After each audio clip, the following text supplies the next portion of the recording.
Me preocupa el tiempo que ellos. Está bien, les digo a los doctores que cuando ellos quieran Sí. comenzar, les doy la introducción. Por favor, Carmen, gracias. Con mucho gusto, doctor Tun. Está grabando ahora, Carmen. Muchas gracias, doctor. Le agradezco que haga eso. Muy buenas tardes a todos. ¿Cómo están, amigos? ¿Todos bien? Qué bueno, qué bueno. Qué gusto de verlos. Espero hayan tenido una muy feliz Semana Santa todos también y que estén disfrutando el calorcito de verano por allá. Regresamos ahora con otra clase informativa sobre esta pandemia del COVID y tenemos el gusto de tener otra vez al doctor Castro y al doctor Merino de la Universidad de Kansas. Si se acuerdan, el doctor Castro es el director de la división pulmonaria y el doctor Merino es profesor y experto de enfermedades infecciosas. Y en la Universidad de Kansas, ellos son para la comunidad hispana los expertos en COVID. Así que muchas gracias por su tiempo y por su información para compartir con nosotros el doctor Tun y el equipo de San Lucas Tolimán también. Gracias, Carmen. Bueno, voy a... Sí, share screen.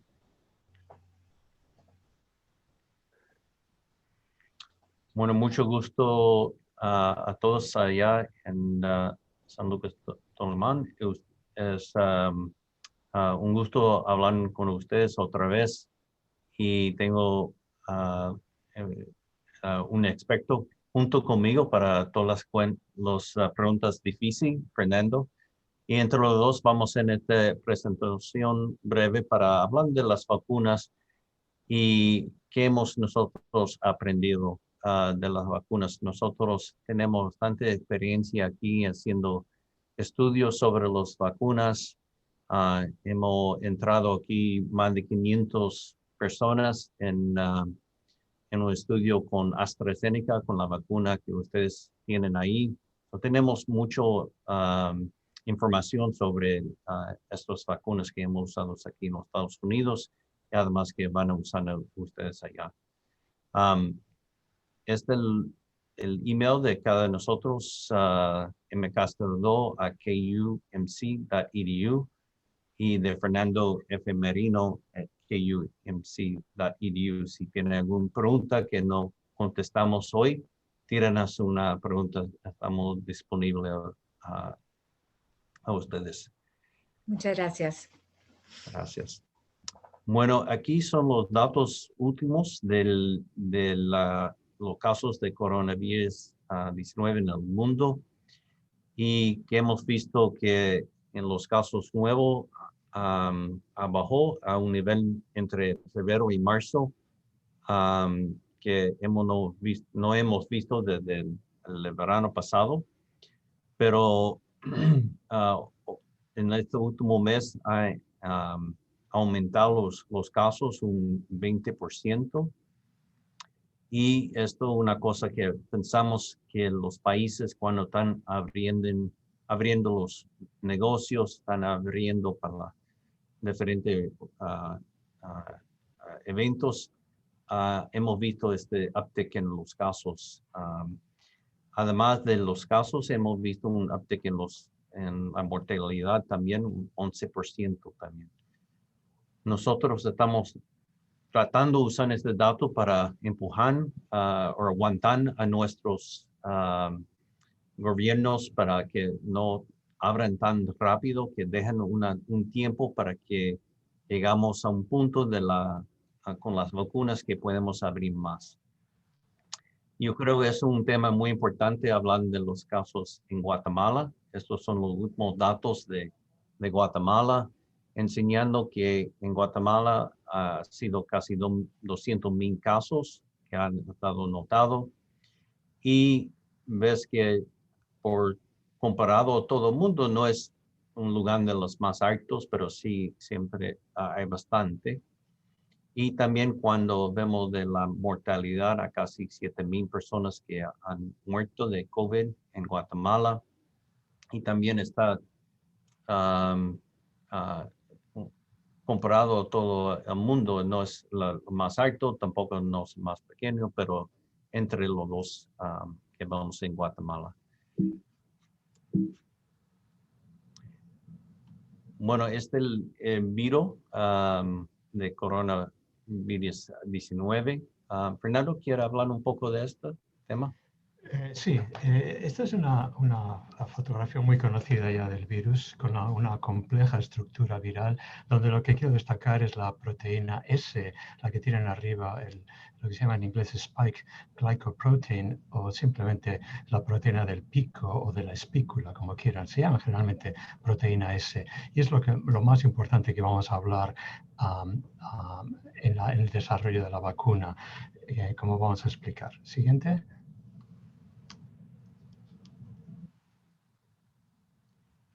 Aquí está la proteína S, que es la forma en que se presenta como antígeno al cuerpo humano y es la forma en que el virus entra en la célula humana. Esta proteína, vamos a ver en la siguiente diapositiva, se une a través de su receptor al siguiente diapositiva, al receptor ACE2,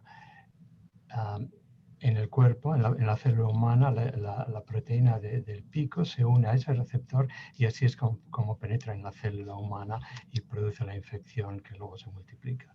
Siguiente. Este es un poco el proceso con más detalle, se va acercando, así se produce la unión. Es una proteína importante porque es el principal factor de virulencia y también es el principal antígeno. La forma que se usa para generar anticuerpos monoclonales y es la referencia que usamos para producir vacunas. También es el lugar de origen de las variantes que vamos a hablar hoy.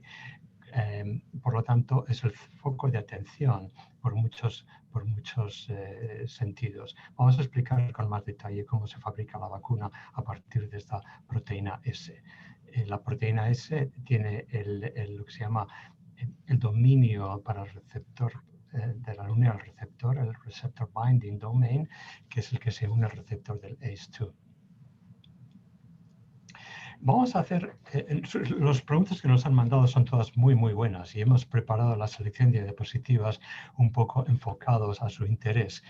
Tienen muchas preguntas sobre la vacuna, tienen muchas preguntas sobre cómo vacunar a la población, cómo hacer los efectos secundarios, cómo se identifican, cómo se tratan. Bueno, un poco de qué están hechas las vacunas, es lo que vamos a decir. Se toma la información genética de la proteína S, de la proteína de la espícula, y a partir de ahí se genera la vacuna. Vamos a verlo en 2 diapositivas seguidas. El objetivo es obviamente la producción de anticuerpos. Los anticuerpos se producen por inmunidad natural. Cuando una persona se infecta con el virus, ese es el proceso en que pasa la infección y la persona produce anticuerpos. Pero evidentemente queremos llegar a esa misma protección a través del uso de la vacuna. Entonces lo que hacemos es presentar al cuerpo el antígeno. El antígeno viene de la proteína S. En la parte izquierda de la diapositiva vemos cómo funciona la vacuna de vector, que es la que ustedes han recibido. La vacuna de vector es la vacuna de AstraZeneca. Utiliza un adenovirus de chimpancé como vector. Entonces funciona, lo explica el gráfico más o menos.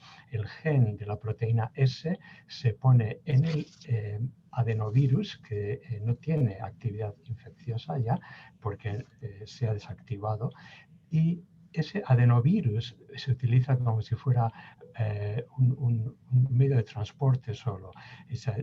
Así el material genético de la proteína S va dentro del adenovirus y se presenta a la célula humana.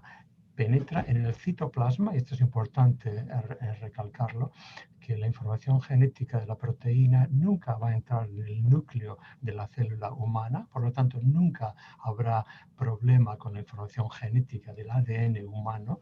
Es un virus, una parte de la proteína que sirve como elemento de presentación, el antígeno, y eso que se queda en el citoplasma de la célula, de modo que el cuerpo humano recibe la información genética y produce gran cantidad de anticuerpos protectores. Eso sería la forma en que funciona la vacuna suya. En la siguiente diapositiva tenemos la explicación de cómo funciona la vacuna, las vacunas que se hacen con RNA mensajero. Es muy parecido, pero es una vacuna más inestable porque se toma de la proteína de S, se toma la secuencia del RNA mensajero y se le pone una envoltura lipídica, con lo cual es relativamente inestable. Y como es relativamente inestable, tiene que mantenerse a temperaturas muy, muy bajas para no perder la estabilidad. Y cuando se saca de la temperatura baja, hay que administrarla a la persona en un periodo de tiempo relativamente rápido. Pero es decir, que esta vacuna no usa un vector, no usa un adenovirus, sino que es simplemente el ARN mensajero en una envoltura lipídica que entra así en la célula, presenta el antígeno igualmente en el citoplasma de la célula, presenta el antígeno al cuerpo y entonces el cuerpo humano empieza a desarrollar los anticuerpos. ¿Por qué existen diferentes tipos de vacunas? Bueno, como todos sabemos, esta es una situación muy, muy especial, la forma en que la pandemia se desarrolló. Y entonces, distintas compañías farmacéuticas empezaron a buscar la forma más rápida de producir vacunas efectivas con los medios que ellos disponían, con la experiencia que ellos disponían.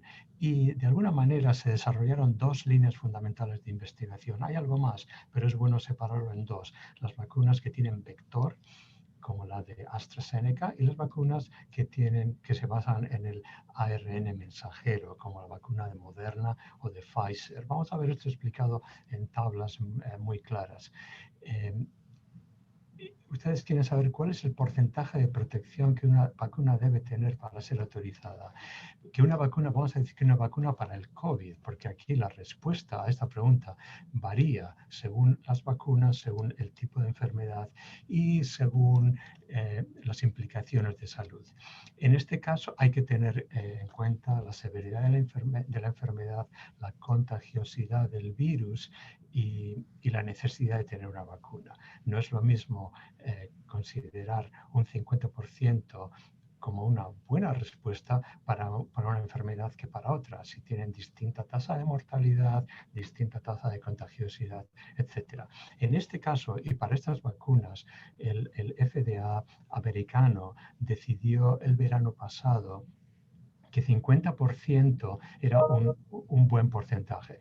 Y para decirlo más exactamente, 50% en la disminución de la severidad de la enfermedad o en la prevención de la enfermedad, cualquiera de los dos. Si las compañías productoras de la vacuna demuestran que hay un 50% de beneficio, la vacuna se aprobaría.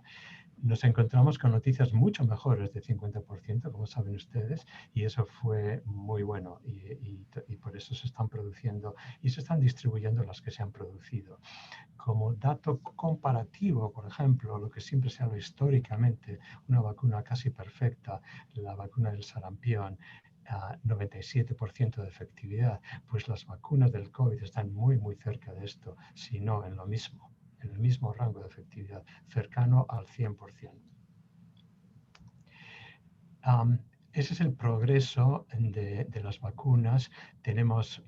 Van ustedes a oír hablar de bastantes más vacunas porque hay más en producción y habrá que ver cómo van de fase en fase, desde que empieza la fase 1, la fase 3, hasta que se solicita la autorización, hasta que se aprueba el uso de emergencia y finalmente el uso sin limitaciones. Es un proceso relativamente lento, pero que en esta parte, debido a la implicación de pandemia, se ha intentado acelerar, pero sin perder los elementos de seguridad.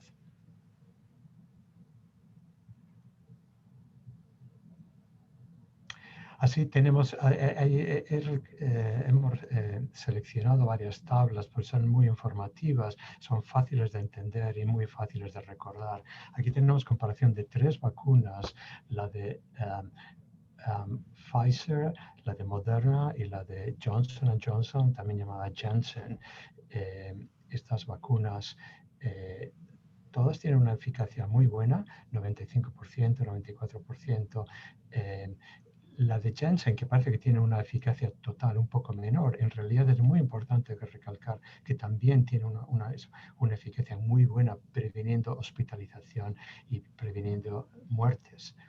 Ahí indico en el número, en la columna central, el número de participantes en cada prueba, porque quiero que se den cuenta que hay muchos participantes. Nosotros en Estados Unidos, en el estudio de la nuestra, hemos tenido más de 32.000 participantes, más de 500, como decía el doctor Castro, en Kansas City solo. Y eso es una cifra muy alta, porque hay otras partes del mundo que han hecho sus propios estudios. Y puedo decir también de AstraZeneca, la aplicación para la autorizando por FDA, lo van a mandar pronto en esta semana, pensamos, y los últimos datos de este estudio que tenía más de 32,000 personas, que tiene una eficacia de 76%. Overall, por toda la gente que participaron y por los casos severos de hospitalización y muerto, es 100% de eficacia. So, como dice Fernando, estas 4 vacunas parecen que dan bastante eficacia y también son bastante seguros. Quiero decir algo de cómo se usa la vacuna por todo el mundo y cómo dónde estamos nosotros en el mundo, pero también cómo están en Guatemala.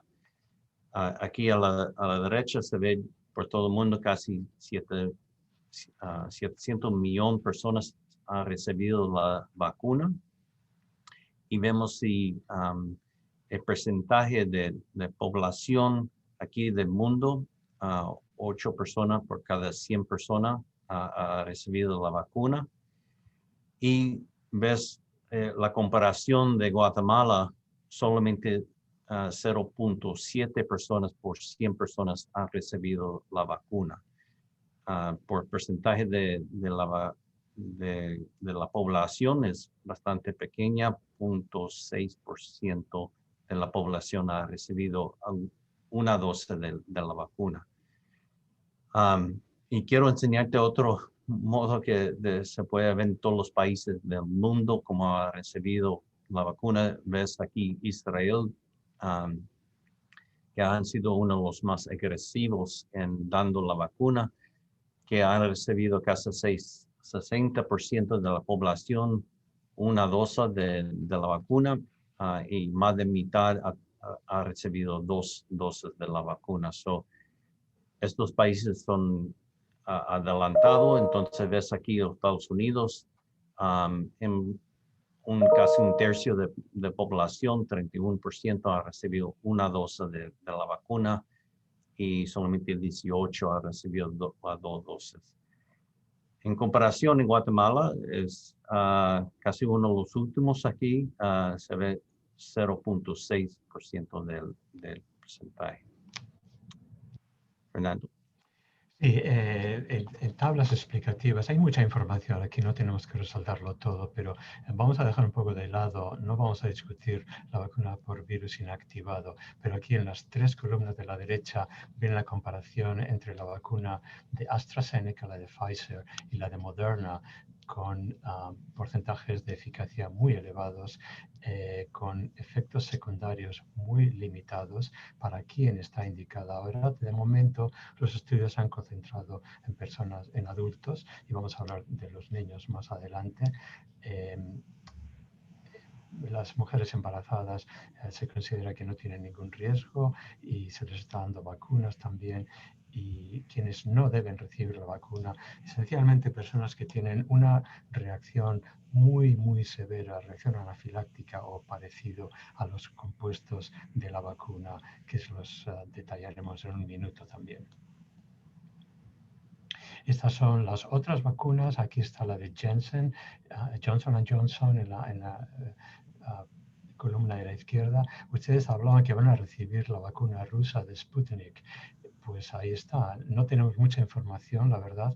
No podemos juzgarla. En esta tabla informativa parece que tiene una protección muy aceptable, también utilizada para mayores, y luego hay otras vacunas que todavía no están autorizadas para uso de emergencia y no tenemos suficiente información. Nos gustan sus preguntas, se lo digo otra vez más, así que vamos a por ellas. ¿Hace falta ponerse la vacuna? Es una pregunta muy común, no solo la preguntan ustedes, es muy común. La respuesta es sí. Yo creo que voy a usar todos los adjetivos que pueda para decir un sí muy fuerte. Los datos son escalofriantes, ¿no? Hay más de 132 millones de casos en todo el mundo, casi 2.8 millones de muertos en todo el mundo. En Estados Unidos hemos sufrido más de 556.000 muertos ya, y en un país como Guatemala ya hay más de 6.900 muertos. Son más que fuertes las razones para seguir recomendando muy importante el uso de la vacuna. Recuerde que no es solo eso, porque mucha gente nos dice, pero bueno, si la mortalidad es solo el 1% y la mayor parte sobrevive, no olvidemos que hay muchas secuelas posibles con la enfermedad. Pasar la enfermedad no siempre está sin complicaciones. Hay secuelas duraderas en estudios muy recientes, casi hasta el 30% de pacientes en algunas publicaciones se han visto que tienen secuelas severas, pérdida de memoria, lo que se llama una mente nebulosa, que no piensan claro, y dolores y limitaciones físicas, por supuesto, limitaciones de la función respiratoria. Es un montón de secuelas que ahora se conoce como PASC, que en inglés quiere decir Post-Acute Sequela of Coronavirus. Y eso es algo que vamos a hablar mucho en el futuro. La vacuna previene la enfermedad severa, la vacuna reduce mucho el riesgo de muerte, mejora la salud, la calidad de vida individual y de la comunidad. Y esto es más importante todavía en comunidades con pocos recursos económicos, con alta prevalencia de enfermedades crónicas y con limitada asistencia sanitaria. Tenemos que concienciarnos de todo esto, porque nosotros tenemos que ser los responsables de educar a la población. Y todo esto que digo, ustedes hablamos de colega a colega, y sé que esto lo sabe, pero es importante que esta información la compartamos con la comunidad, con los líderes comunitarios de todos los niveles, de todas las etnias y de todos los niveles socioeconómicos. Hay que convencer a la gente que los problemas asociados con el uso de la vacuna son muy pequeños y los beneficios son tremendos. Hablando de por qué usarla, y una de las cosas que se habla mucho y no siempre se explica muy bien, voy a intentar explicarlo aquí en un minuto y me dicen si está claro o no. Vamos a hablar de la inmunidad de grupo y cómo se explica la inmunidad de grupo, por qué es necesario que nos vacunemos el máximo número de personas, no solo unos cuantos. Vamos a dividir, me parece que no se ve si yo muevo yo la flecha, ¿no, Mario? ¿No? ¿Se ve? Aquí. Sí. Bueno, vamos a ver. No se ve la tuya, no. No se ve la mía. Bueno, vamos a dividir dos grupos aquí. Primero, la presentación. En amarillo vemos las personas que son susceptibles. Todos los amarillos son susceptibles de recibir información. En color morado vemos las personas que son inmunes. ¿Okay? Y luego la flecha gruesa indica transmisión y la flecha discontinua indica que no se produce la transmisión. Vamos a ver dos grupos. El grupo de arriba, donde están todos los amarillos, no hay vacunas en la comunidad, no hay personas inmunizadas ni por infección ni por vacuna. ¿Qué es lo que pasa? Bueno, el señor o la señora de la izquierda ahí recibe, es susceptible a la infección, recibe la infección y la transmite. Vamos a ver que le transmite a 4 personas. Ve en la hilera de la izquierda 4 personas, 1, 2, 3 y 4. Y esas 4 personas, cada una lo transmite a otras 4 personas. O sea que vemos que una persona en la primera fase de transmisión infecta a 4 personas y cada una en la segunda fase de transmisión calculamos un total, aquí en este ejemplo, hay 16 más 4, hay 20 infectados en 2 fases consecutivas por una sola persona. ¿Qué pasa cuando vacunamos en este ejemplo de la parte inferior, vacunamos al 75% de la población? Vemos que en el segundo ejemplo hay 3 personas de morado que han sido vacunadas, están inmunes, y hay una persona en amarillo que es susceptible. Ahora vemos que la persona de la izquierda que recibe la infección la transmite, pero no solo la transmite a un 25%. ¿Ok? 25% los 3 están inmunizadas. Y esa persona que la recibe también la transmite, pero a su vez la transmite solo a una de 4, a otro 25%.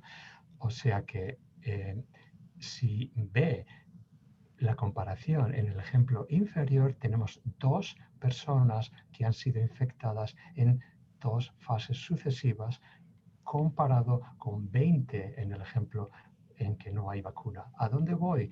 El punto más importante, quiero que miren a la parte de abajo, quiero que miren a 3 personas en amarillo que no tienen flecha. Esas personas, exactamente 3, esas 3 personas son susceptibles y no han sido infectadas. ¿Por qué? Por la inmunidad de grupo. Las personas a su lado inmunizadas han servido como escudos de protección y no ha habido transmisión. Eso es lo que se llama en inglés herd immunity o inmunidad de grupo. Y por eso es muy, muy importante no solo la vacunación personal, sino la vacunación de grupo. Esta teoría, siguiente diapositiva, Mario. Esta teoría parece simple, en realidad hay una gran complejidad estadística para explicar esto y hay muchos modelos que se usan para decidir cuál es el porcentaje ideal de la población que debe vacunarse para proteger a los no vacunados. Tenemos que saber 2 cosas. Primero, la eficacia de la vacuna y segundo, lo que se llama el número básico reproductivo o R0. El R0, pon la definición en la parte baja de la diapositiva, el R0 de una infección es el número esperado de casos que una sola persona va a infectar. Y en el caso de COVID se calcula que ese número es al menos 60%, entre 60 y 72%. Hay algunos inmunólogos que piensan que eso es más cercano al 80%. Esta publicación en una revista muy buena, el Lancet, dijo entre 60 y 72%. Como digo, hay gente que piensa que es necesario inmunizar más. Por lo tanto, el esfuerzo de educar y motivar a la gente para que se vacune, no solo individualmente, sino comunitariamente, es muy importante. Okay. Vamos a hablar de otra parte del tema de la vacuna que es muy importante pensar porque es el futuro que vamos a encontrar. Han oído de las variantes y aquí se describen varios de las variantes que están común por todo el mundo. El primero que se hubo el B117 o 107, 17 del UK, del Britania. Y estos son los mutations que ocurrió en el mismo proteína, spike protein que enseñó Fernando antes. Y que hemos aprendido que este variante se puede transmitir más a más personas, como hemos visto en la diagrama que enseñó Fernando. Y también cuando se transmite la severidad de esta variante es más alta. Y pensamos es porque puede ajustarse a ese receptor todavía más fuerte que el wild type virus. También hay virantes de Japón y Brasil que se han distribuido. Parece que también estos, además de que tienen, se puede transmitir más frecuente, también pensamos que no responde tan bien a los anticuerpos monoclonal. Y eso es una cosa que es muy importante porque es el único tratamiento que tenemos para estos pacientes que tienen una alta de prevalencia de prevención para estos pacientes. También es una variante de África y también pensamos que este variante no responde a las vacunas igualmente. Bueno, cuando vemos los varios variantes, se ven aquí el círculo del coronavirus y ve dónde está el mutation aquí del B117. Se ve en qué parte se ocurrió este virante. Y sabemos que ha infectado más de 70 diferentes países y casi en todos los Estados Unidos hemos visto casos de este virante. También se ha visto en otras partes del mundo. Bueno, ¿por qué? Bueno, lo voy a dar a Fernando un poquito hablando de esto. Sí, sí. ¿Por qué pasan esas mutaciones? ¿Por qué se producen variantes del virus? ¿Qué tiene este virus de especial? En realidad no hay mucho de especial. Las mutaciones en los virus los vemos muy frecuentemente. Lógicamente, aquí son un foco de atención para nosotros por las implicaciones que tienen en la transmisibilidad y en la severidad de la presentación. Pero los virus hacen esto rutinariamente. Ustedes saben que el virus de la gripe, por ejemplo, influenza, muta continuamente y cada año la vacuna es diferente para intentarnos adaptar a esas mutaciones. Las mutaciones toman lugar de una forma caprichosa casi y alteran el virus en diferentes modos y se hace más difícil de tener tratamientos efectivos para ello. Si tuviéramos un antivírico especial, que todavía no lo tenemos del todo, notaríamos que los tratamientos se vuelven también ineficaces cuando el virus muta.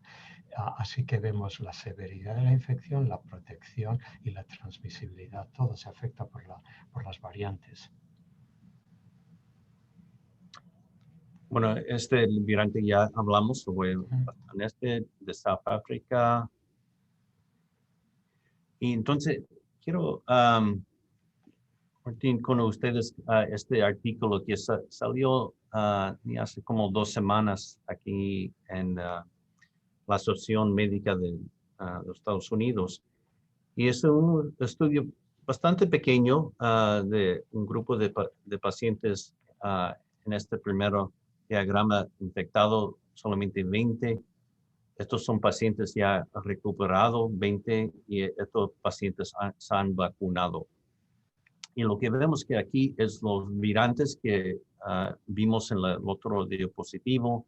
Esto viene de varias partes. Este A1 viene de China, de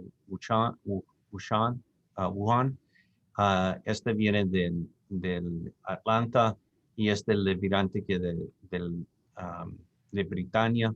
Y otro virante del laboratorio. Y estos son los niveles de anticuerpo para neutralizar el SARS-CoV-2 variante. Y es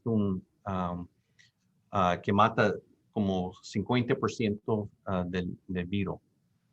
Y se ve aquí que con estos virantes, los pacientes que están infectados tienen un nivel de 10 a 100 más o menos.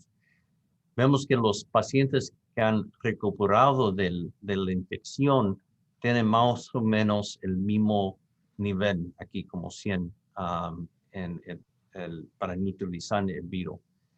Pero lo que vemos aquí es que si tú recibes la vacuna, y en este cuerpo pacientes recibieron la vacuna de Moderna, vemos que puede aumentar el titer casi 100% más, un factor de 10 en estos pacientes contra estos virantes. Lo que uno dice entonces es que la infección natural no te da protección contra los virantes, pero si recibe la vacuna, sí te da la protección.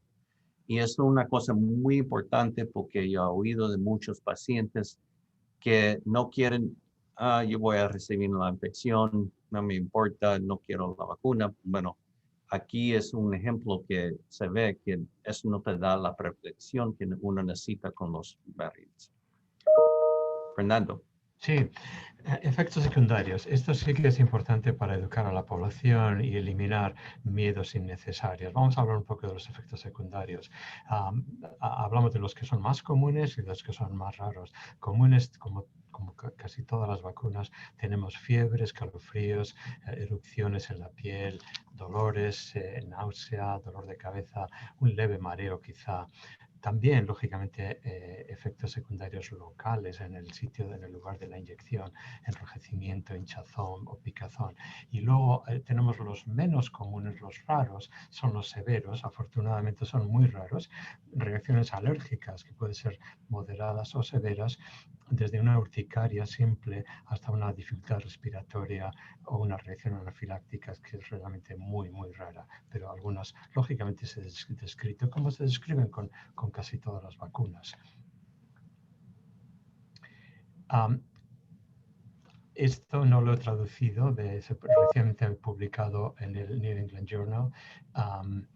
Y es un poco, vamos a explicar por qué. Entonces, las vacunas de ácido RNA, o sea, ácido ribonucleico mensajero, desarrolladas por Pfizer y Moderna, utilizan una nanopartícula que está basada en un envoltorio lipídico para estabilizar a ese material genético y poderlo introducir en el cuerpo.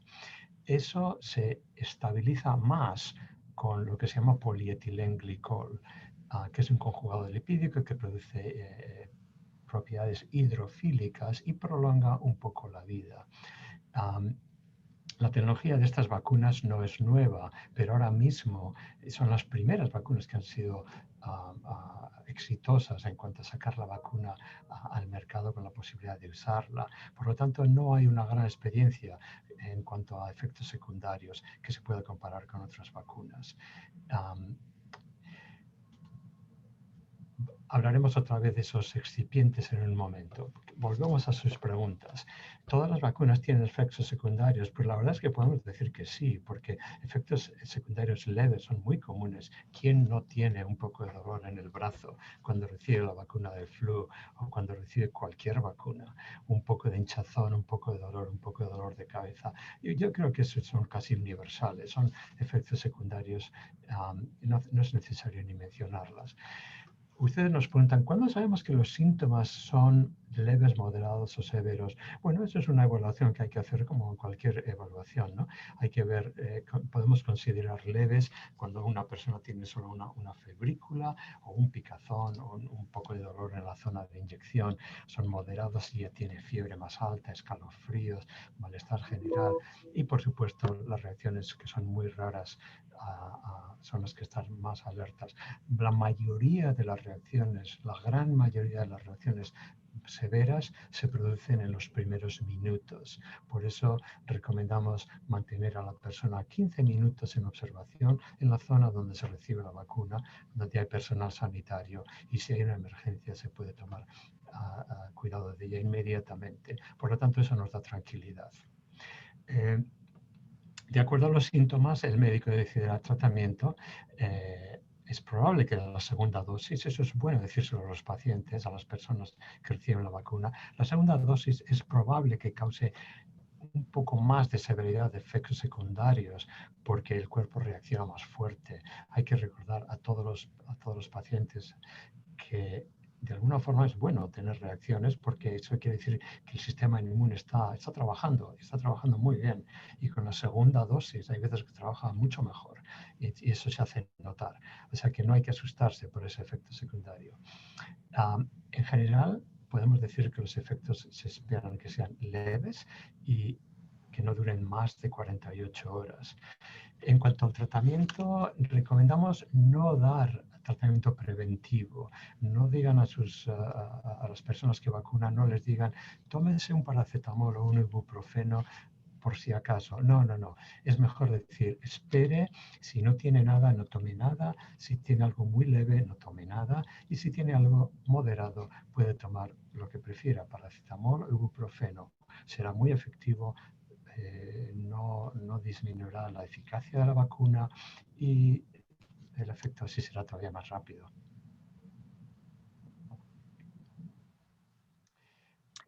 ¿Qué pasa cuando una persona que ha recibido la vacuna todavía se infecta? Hay casos, no es imposible. La respuesta es lo tratamos de la misma forma que una persona que no se ha vacunado.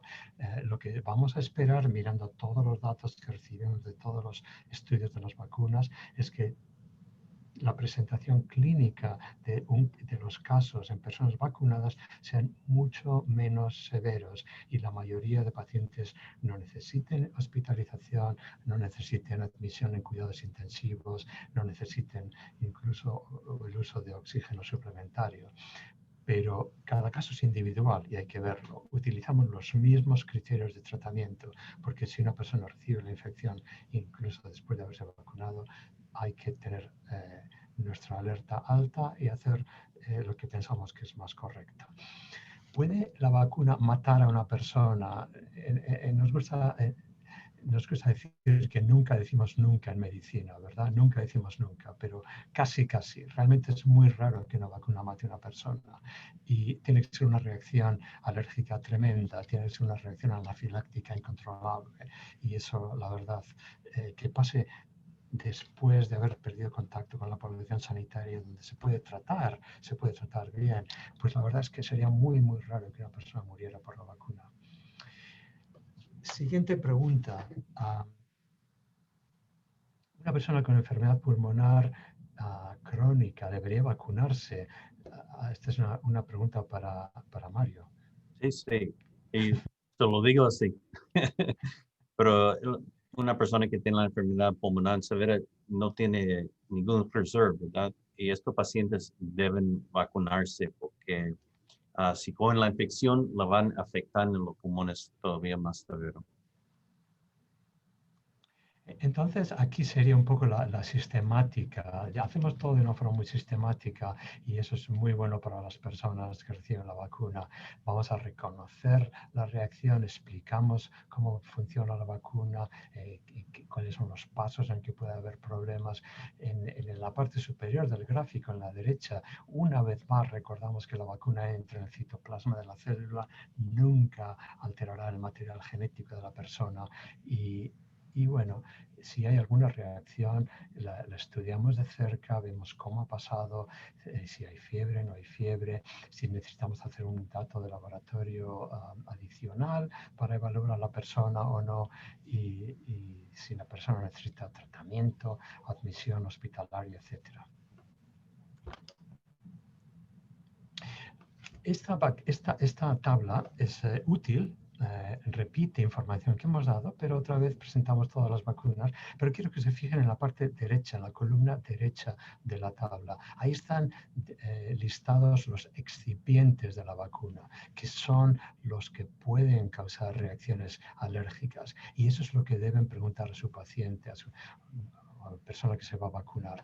¿Sabe usted si tiene alergia a estos excipientes? Y como ven, en letra más oscura, ve que la mayoría de los casos volvemos al PEG, el polietilenglicol, o al polisorbato 80, que lo ve en la vacuna de AstraZeneca, en la vacuna de Janssen, en la vacuna de Novavax y en la de Sanofi. Pero en las dos vacunas que usamos ahora de RNA mensajero, las dos tienen polietilenglicol. Por cierto, les quiero decir que esto no se dice a los pacientes para asustarlos. Polietilenglicol está en una cantidad increíblemente grande de medicinas que ustedes compran en la farmacia sin receta. Cantidad de medicinas gastrointestinales tienen polietilenglicol. Mucha gente ha estado expuesta a esto y la verdad es que el porcentaje de reacciones alérgicas es muy bajo. Pero conviene informar a las personas antes de vacunarlos. ¿Cuánto tiempo pasa antes de que la vacuna sea efectiva? Esa es una pregunta que todas las personas, todos queremos saber, ¿no? Hoy me vacuno y estoy bien mañana, estoy libre de infección mañana, ojalá, pero no, el sistema inmune necesita un poquito de tiempo para ser efectivo. Entonces, hay estudios que han dicho, nos han informado, una eficacia del 50% en las primeras semanas después de la primera inyección. Estudios más recientes indican que ese porcentaje es probablemente muy superior, particularmente con las vacunas que estamos usando ahora. Nosotros decimos rutinariamente a nuestros pacientes que hay que tener cuidado, que es siempre posible que se puedan infectar en las primeras 4, incluso 6 semanas después de la primera dosis. Así que no hay que bajar la guardia, no hay que dejar de usar las mascarillas, no hay que dejar de mantener distancia, etc. Pero la verdad es que pasadas 2 semanas desde la segunda dosis, consideramos que la protección es muy fuerte, muy robusta, estable y duradera. Las personas menores de 18 años no pueden vacunarse de momento. De momento, pensamos que muy pronto sí serán vacunadas. ¿Por qué? Porque sabemos que hay estudios de la población pediátrica en marcha y los resultados preliminares son muy buenos. Y lo que quiero decir muy buenos, quiero decir safety and efficacy, son seguros y eficaces. Y de la misma forma que se demostró seguridad y eficacia en la población adulta, es muy probable que se muestre lo mismo en la población infantil. Los primeros estudios ya salen con niños de entre 12 y 16 años y muy poco veremos niños desde unos pocos meses hasta 12 años. Pero en cualquier caso, los que ahora no están vacunados, cuando cumplen 18 años, sí, pueden vacunarse. También si tiene acceso al Pfizer, el Pfizer está aprobado a 16 años. So, los niños de 16, 17 años pueden recibir el Pfizer. Ok, y al final, todas las personas menores, dice en este momento, cuando cumplan más de... Sí. Sí, cuando crezcan, sí. La vacuna. ¿Cuánto tiempo nos va a proteger la vacuna? También una pregunta muy común. La respuesta es que no lo sabemos. Para dar esa respuesta no podemos predecir, tenemos que dar datos exactos. Y de momento solo tenemos meses de uso de vacunas. Sabemos que las vacunas, si miramos a los estudios que empezaron con los voluntarios y que esos voluntarios se siguen estudiando, sabemos que al menos 6-7 meses siguen siendo muy efectivas. Nosotros pensamos que no menos de 9 meses y todos pensamos que al menos durarán un año. O sea que quizá esto se convierta en una vacuna anual, pero tampoco es improbable que esta vacuna dure más de un año de efecto. De momento, lo que podemos hacer es hacer un seguimiento cercano, seguir midiendo anticuerpos neutralizantes en la gente que ha sido vacunada y informar a la población. De momento podemos decir que la protección es robusta, al menos 6-7 meses, muy probable no hay que repetirlo antes de un año. ¿Cuándo podremos quitarnos la mascarilla? Otra pregunta importante. Eso ya no depende de la vacuna individual, no depende de si una persona está vacunada. La mascarilla es también un tema de salud pública. Tenemos que controlar la infección, tenemos que evitar a toda costa que se propague. Así que la respuesta a esa pregunta dependerá del porcentaje de la población vacunada, dependerá que documentemos que hay una gran reducción de casos, que hay gente que ya no necesita hospitalizarse, que hay mucha bajada en el número de pacientes en cuidados cuidados intensivos, etcétera, cuando se convierta en una enfermedad bien controlada a nivel de salud pública, podremos empezar como decimos, a bajar la guardia, ¿no? A dejar de usar la mascarilla. Todavía no estamos en esa situación, es importante recordarlo. La vacuna estará siempre disponible. Probablemente, una vez más hay que decir, no lo sabemos, solo el tiempo nos dará la respuesta. Estamos preparados para que así sea. Las compañías farmacéuticas están preparadas para producir cantidades muy, muy grandes cuando sea necesario. Y de hecho también están preparadas para modificar la vacuna de acuerdo a la información genética de las nuevas mutaciones. Si el virus permanece entre nosotros, si el virus permanece en la comunidad, las vacunas permanecerán y se modificarán de acuerdo a la necesidad de la modificación genética. Mario, ¿algún comentario? Sí, no solamente, sino ya estamos empezando estudios con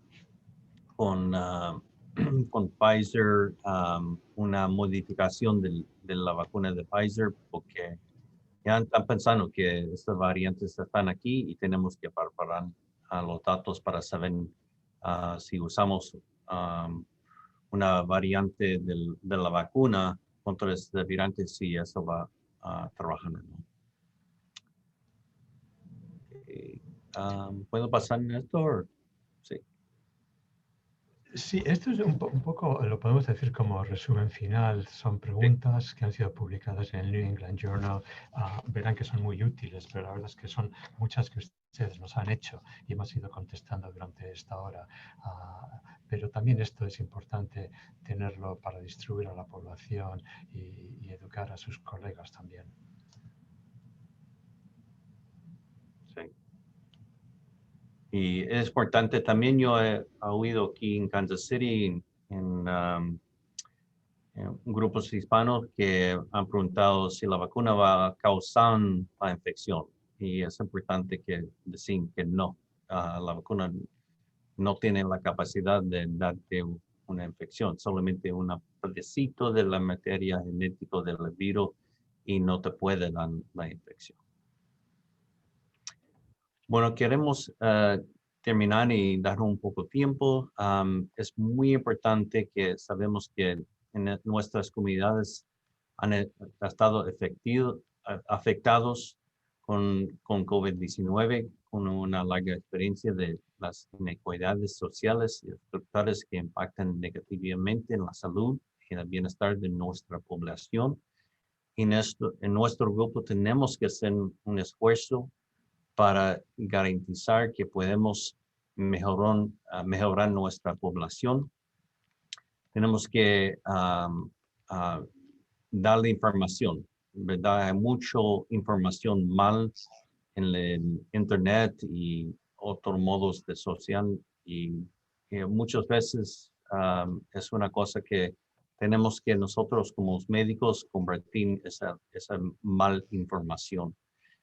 También tenemos que apoyar en estudios de investigación, como hemos hecho con la AstraZeneca aquí, para saber si es efectivo. Y tenemos que saber si no solamente la población general, pero si es efectivo en los ancianos, si trabaja en los latinos, si trabajan en los, aquí en los Estados Unidos, los afroamericanos.